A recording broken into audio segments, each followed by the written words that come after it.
Toronto. I'm here today with Don Taylor, CEO of Arizona Mining. How's the conference going for you? Very good, Melissa. It's very busy. So yeah, we're enjoying ourselves and a lot of interaction with the people attending. So it's been very good, especially investors. Mm-hmm. And I hear you're up for an award this year as well at the conference. So can you talk a bit about that? I am. We've actually won the Thayer Lindsley Award for the best global discovery, and it's just a real true testament to all the employees at Arizona Mining. And so it's gotten us a lot of recognition. We're very proud of it. So yeah, it's really a good deal. Mm-hmm. Very good distinction for a very large deposit. Can you talk a little bit about that discovery, how it kind of came about and what's happening with it? Yeah, we had actually picked the property up under the name of Wildcat Silver in 2006.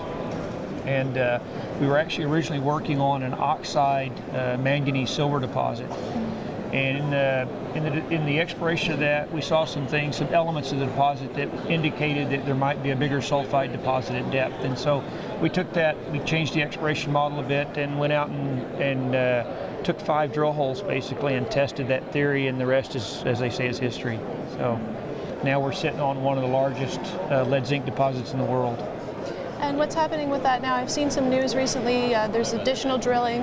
What's happening there?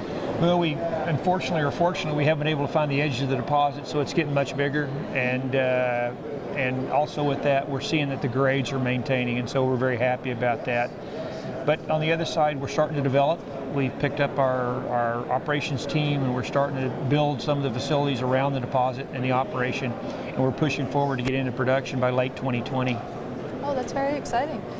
So obviously silver, lead, and zinc, what's the outlook for those metals? Well, right now zinc's the hot commodity, and the predictions for it for the short term over the next several years is very good, as there's not a lot of zinc producers coming online. Lead is kind of its ugly twin sister that nobody ever talks about, but actually lead has outproduced percentage-wise increase in price over zinc over the last 6 or 8 months. So we're very happy to be in both metals, and then obviously we're hedged with the high silver content. So feel very good about the commodity mix.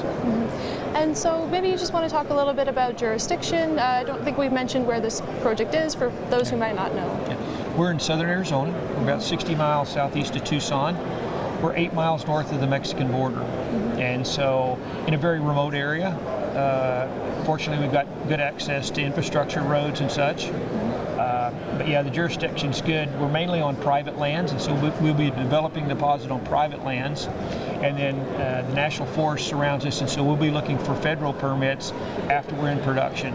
We actually are okay for the first somewhere between 7 and 12 years, and then we'll be looking for federal permits. Okay, and you're looking to enter production late 2020. Late 2020, okay. And so what has to happen before then? Maybe just kind of walk us through it. What is there a timeline in terms of like what's happening in 2018, for example? Absolutely. The big thing is we're still exploring, so we continue drilling, but we've actually gotten permits to start phase 1 of our tailings facility. We're doing that now, it's underway. Underdrain collection pond, which is the link between the tailings facility and the water treatment plant, which is also under construction right now. And so the big hitters for us in 2018 is that we'll be complete a feasibility study in late July or August. We'll also have, we're going to start an exploration decline into the deposit late Q2, early Q3, and again that gives us underground access for more drilling and those sorts of things, activities, pre-development, pre-construction. So that's good. And then we'll look at a financing sometime late in the year. Obviously we've got to decide finance on how we're going to build this, and that'll come off the back of the feasibility study. So those are really the big things for us this year. We've got to amend some permits to be able to finalize construction for the mill, and that'll all happen in the latter part of this year. Great. And so maybe I just want to talk about yourself for a bit. There's a lot of focus being put on the management team. Maybe you can just talk about that a little bit. Yeah. Focusing on me is the most uninteresting part of the story, but we've actually brought in, we've got a great cast of characters, to build this thing. Richard Warwick is well known in the finance business. Richard's had a few companies that have been bought and sold, world-class assets, one in Colombia for $1.5 billion, and then most recently Rosemont, another asset in Arizona that sold to Hudbay for $665 million. And so he's well known. We were able to attract Jim Gowan's well-known name in the business to come in and work with us. Jim's taken over the CEO's role. And so Jim was instrumental, worked in the diamond business, he's worked in the lead zinc business. He was actually instrumental in building Red Dog. And so anyway, great experience there. And then most recently we brought in Johnny Pappas on the permitting side. Johnny was instrumental in getting the permits for the Hale mine out in South Carolina. And so he's been a good addition.